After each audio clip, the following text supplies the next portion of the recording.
Halo semuanya, balik lagi di Juduk Mudi. Kali ini kita akan review mobil dari Toyota, yaitu Toyota Rush tahun 2014, Matic. Terus apa lagi ya? Mobil itu tuh udah ada beberapa banyak perubahan di dalamnya. Nanti kita telusuri, kita telisik satu persatu. Sebelum ini, video ini sponsori oleh GoFresh, permen tipis penyegar mulut pertama di Indonesia. Kita langsung ya, let's go.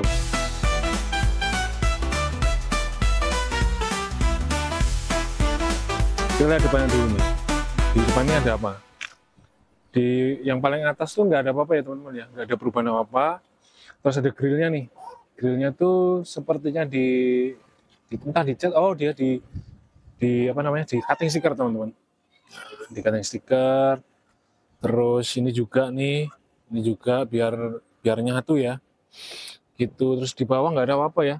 Terus karena dia yang versi TRD Sportivo kali ya. Ini ada emblemnya nih, emblem andalan TRD Sportivo. Nih. Emang bedanya sama yang nggak Sportivo apa? Kayaknya body kit sih mas. Oh, Rata-rata body kit ya. Jadi body kit, terus yang ada emblemnya gitu. Terus mungkin karena dia tipe tertinggi juga ya. Jadi ada kayak nggak ngerti deh. Saya nggak ngerti deh. Saya nggak ngerti deh. Jadi setahu saya teman-teman ya, TRD Sportivo itu salah satu lini tertingginya. Jadi karena dia matic juga, terus dia ada seri body kit TRD Sportivo sama ada stikernya kiri kanan. Gitu. Tapi ini stiker ori beneran ya? Ori, ini emboss, emblem asli. Gitu. Selebihnya googling aja ya. Iya. Oke. Terus dia kan udah ada proyektor nih. Tapi ada apa namanya bohlam juga biasa. Terus dia multi reflektor gitu. Jadi dia masih modern dan klasik, modern dan jadul jadi satu lah. Nah, terus dia udah ada apa namanya? Fog lamp. Dia udah ada fog lamp. Terus sensornya teman-teman ya, sensornya ini tuh komplit. Ini nih. Nah, di samping pojok situ. Iya, muter semuanya komplit. Mesti lanjut ya, lanjut. Nah, di sini ada dari body kit terus set body molding ya. Ini udah satu sewarna nih. Biasanya kan hitam nih, hitam. Terus udah di bawahnya ini dia banyak pakai dweller HT ya, Bridgestone. Terus ini udah dicat kayaknya nih ya. Oh, biar sewarna ban. Iya, betul, biar sewarna ban, betul. Nah, terus biar lebih keker kali ya, terlihat keker gitu. Nah, terus kita lanjut ke samping yuk. Ini sorry ya teman-teman, nih ya sesuai dengan fungsinya lah. Di atas nggak ada apa-apa, terus ini ada spion yang udah chrome, terus dia udah auto retract juga lewat dalam. Terus ada aksesoris dia. Itu masang sendiri? Dipasangin mas. Oh, dipasangin? Iya, mungkin dipasangin ya. Dipasangin, dia motif-motif karbon gini, stiker ya. Terus ini handle pintunya juga dilapisi krom-kroman gini untuk apa? Pelindung ya, biar nggak kecakar-cakar. Terus di atas ini ada talang air. Wih, solid sih. Nih. Oh, ini fix bawaan ya talang bawaan, air. Solid, bawaan desainnya akurat, presisi, cakep. Nah, di atasnya ada antena. Antenanya masih model antena TV 90-an ya. Oke. Terus roof rail. Nah, ini ori. Ini salah satu part yang saya suka nih. Roof rail ori, jadi bisa buat tule-tule gitu segala macem, aman, mantap. Terus ada stikernya ya, TRD Sportivo, Ultimo, sini segala macem. Terus ini juga sama handle-nya. Nah, nanti ada pijakan kaki? Ada. Oh, iya. Jadi biar ini mas, biar terlalu off-road nih. Jadi ini ada pijakan kakinya. Terus saya nggak tahu ya ini ori apa enggak. Tapi ini menambah kesan off-roadnya dapat banget. Lumayan. Gitu. Itu aja sih. Terus apa lagi ya? Belakang juga sama nih. Belakang. Tapi masih tromol ya teman-teman ya. Oh, masih tromol? Masih tromol. Tapi udah apa namanya? Udah dicat juga belakang. Nah, karena mobil ini adalah RWD alias penggerak roda belakang. Jadi ya mobil yang sangat sangat mencukupi kebutuhan orang Indonesia pada umumnya. Tuh. Terus ini ada nih, tutup tangkinya dikasih aksesoris gini-gini. Ada TRD Sportivo, Ultimo juga. Nih. Terus kita lihat di belakang ya. Nah, kalau saya tuh ini Mas, saya suka sama mobil-mobil yang berkonde. Contohnya kayak Ford EcoSport, terus Grand Vitara yang dulu. Nah, Yang terus bannya ini, di luar lah pokoknya ya. ya yang di luar gitu-gitu. Terus Ford Everest gitu-gitulah. Nah, ini salah satu yang saya suka karena konde, terus ini ada covernya masih ada. Terus ini wipernya dilapisi chrome ya, ala-ala ya. Ini spraynya juga, tau nggak ya? Ini spraynya juga. Nah, saya ada TRD Sportivo, ada 4MATIC.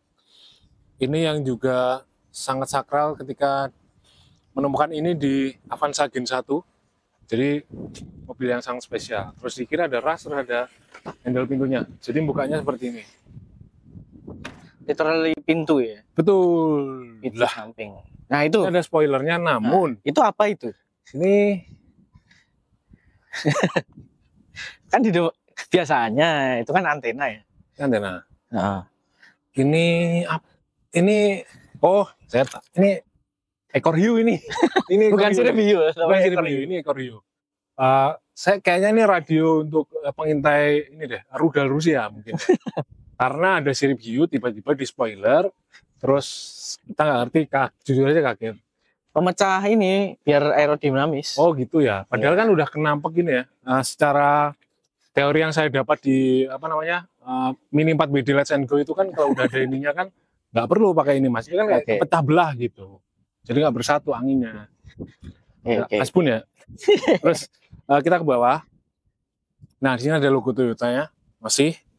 Terus sensornya semuanya komplit. Dari depan ada, belakang juga komplit, ada 4 titik, terus ada mata kucing, terus ada molding yang warna hitam, terus ada plat nomor.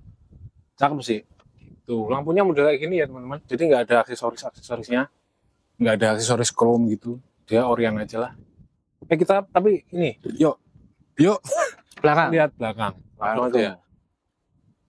Nah, bukannya seperti ini. Jadi ini kondisi ketika kursinya masih dipasang atau terbuka. Jadi row ketiga ya. Row ketiga. Karena ini 7 seat kan, 7 seat. Jadi secara terpaksa agak sempit, tapi kurang lebih seperti ini. Jadi cukuplah untuk naruh-naruh tas-tas gitu. Galon nggak bisa ya. Galon nggak bisa. Galon meter kita adalah galon meter. Jadi nggak bisa. Jadi, parameter kita galon. Parameter kita adalah galon. Tapi galon nggak masuk. Tidak bisa. Ban serepnya ada di mana? Ya betul. Ban serepnya ada di konde. Tuh. Kita ini aja kali ya. Biar makin mantap kita lihat interiornya dalamnya seperti apa. Ayo. Oke guys. Jadi kuncinya gini teman-teman ya. Terpisah.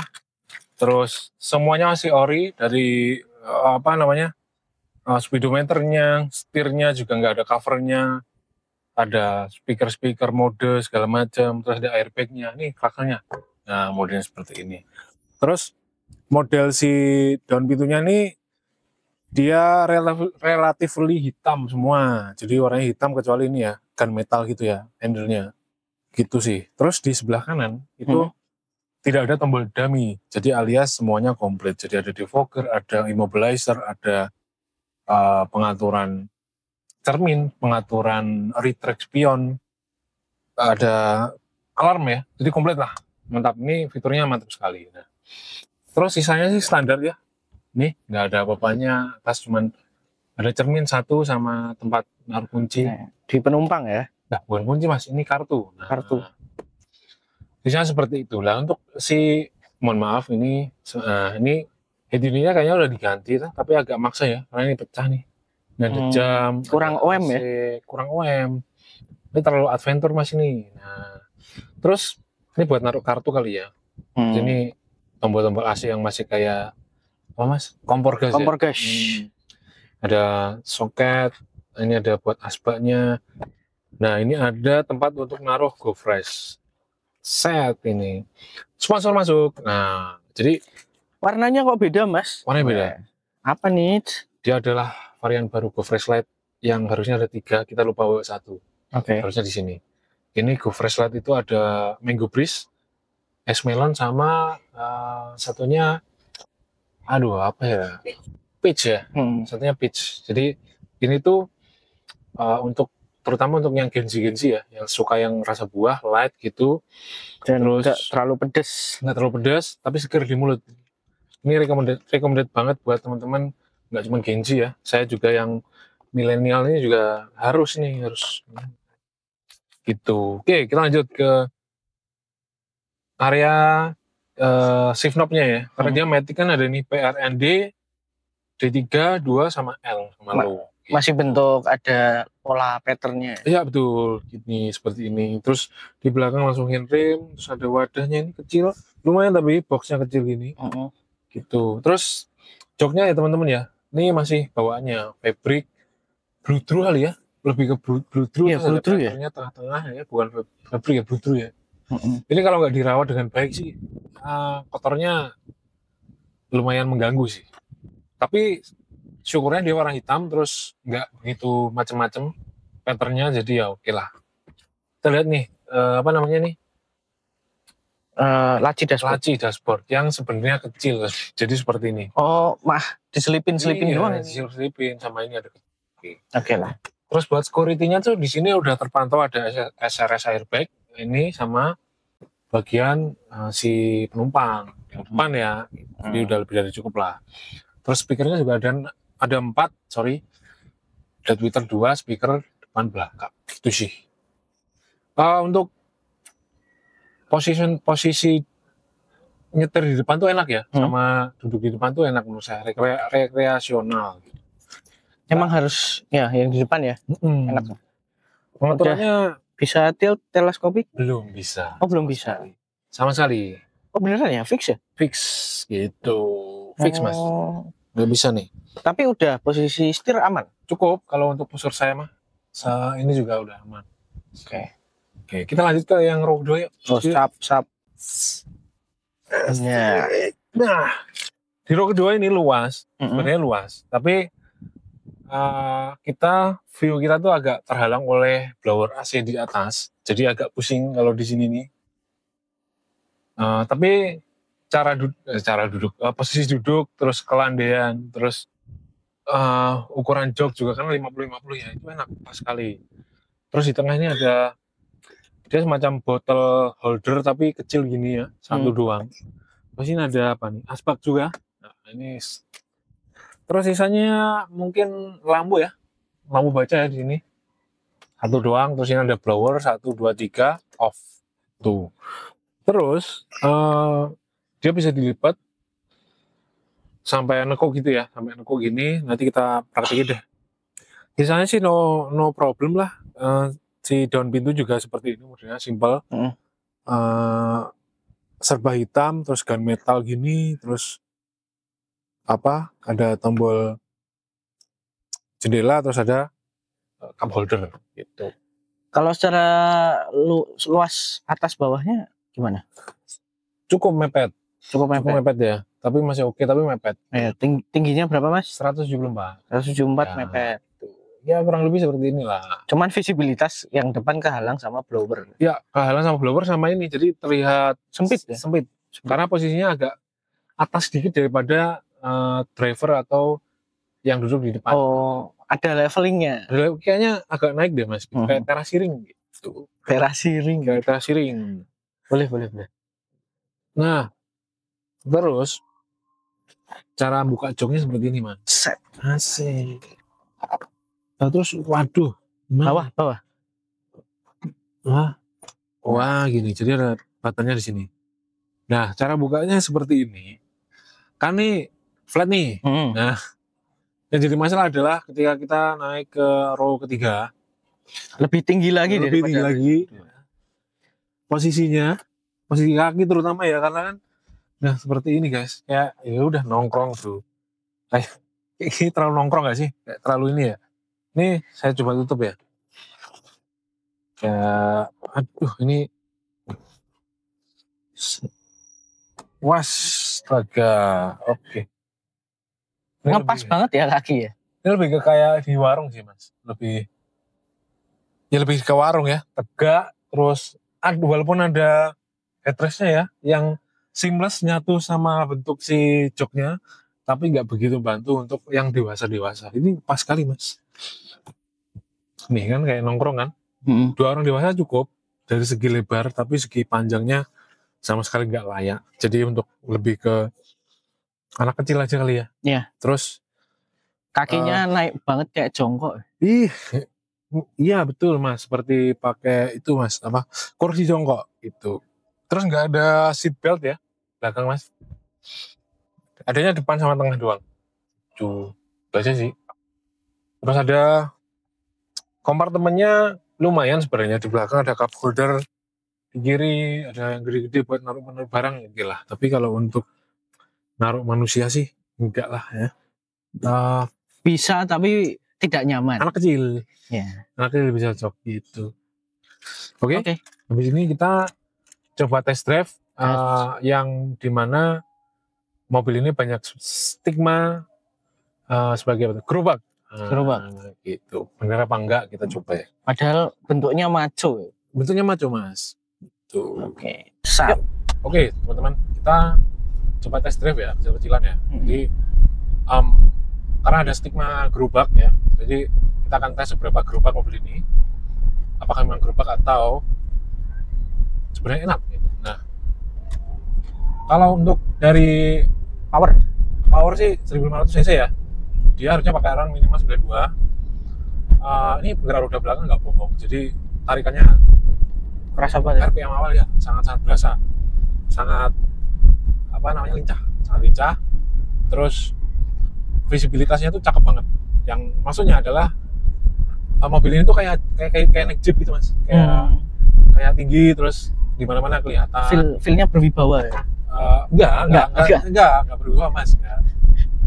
Feel-nya baginda ya. Enggak, feel-nya lebih ke kayak berpetualang gitu. Feel-nya tuh kayak ke anak-anak off-road gitu. Iya, off-road, nyantai ke apa namanya pantai gitu. Tapi sambil ini mas, sambil nyoba GoFresh yang baru. Nyoba GoFresh yang baru nih. Karena kan saya seberapa gengsi nih si GoFresh yang baru ini pakai Mango ya, Mango Breeze ya. Ini Mango Breeze ini mananya The Breeze mas. Jokes lokal mas. Oh, nggak semua orang tahu. Ya udah sorry. Iya. Enak ya. Kita dong. Coba tuh aja satu. Set. Ini kawan. Nah, kita lanjut. Kita lanjut ya. Nah, pengaturan joknya itu nggak banyak ya, maksudnya nggak neko-neko terus masih manual semua. Tapi lengkap. Cukup lengkap, dan di saya langsung ketiplek nyaman. Pas ya, bukan nyaman ya apa ya, pas lah gitu. Terus setirnya juga belum teleskopis, juga surprisingly di saya juga nyaman. Nah, suspensinya di depan itu berasa nyaman. Di depan ya, cukup, khusus di row pertama. Dan spesifiknya di driver. Oh, di driver. Jadi di posisi saya nggak enak berarti. Menurut saya ini teman-teman boleh sanggah, menurut saya nggak enak. Jadi ini stratanya ya. Di sini tuh yang paling enak. Best position yang paling enak adalah di sini. Rasanya. Terus yang kedua adalah di tempat apa? Penumpang di samping driver. Ya, depan sih. Depan. Gitu. Harga gimana mas? Harga? Waduh, mana saya belum survei lagi. Harganya saya 100-an kalau nggak salah. 100-an ya? 100 jutaan ya? 100 ke atas. 100 ke atas ya. 100. Tapi jujur nih yang Matic ini cukup fun ya. Cukup menyenangkan, terus kalau dia tinggi juga, terus ya enak gitu, tinggal gas rem, terus gasnya juga sigap. Handling setirnya nggak begitu, saya nggak begitu suka, nggak begitu ada feedback balik, ada tapi nggak begitu seperti yang saya harapkan. Nggak sampai balik banget ya? Ya, dia harus disenggol dikit baru. Tapi oke, menurut saya oke. Diameter setirnya juga lumayan pas, nggak kegedean, nggak kecilan gitu. Okay. Terus walaupun atapnya itu nggak begitu tinggi ya, tapi si kacanya ini tuh nggak pendek, jadi nggak di saya tuh nggak kayak topi, nggak kayak misalnya blower AC di belakang. Oke, buat driver, khusus buat driver ya, aman. Ya betul. Cuman kalau di belakang jelas ketutupan.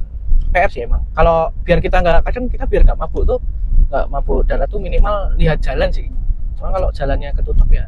Oh iya. Pusing. Betul. Lihat jalan tapi yang depan ya mas, bukan yang belakang. Iya, masa belakang. Itu.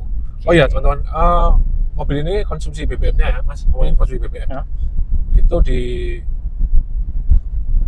1:10, 1:15. dalam kota. Dalam kota ya campur lah.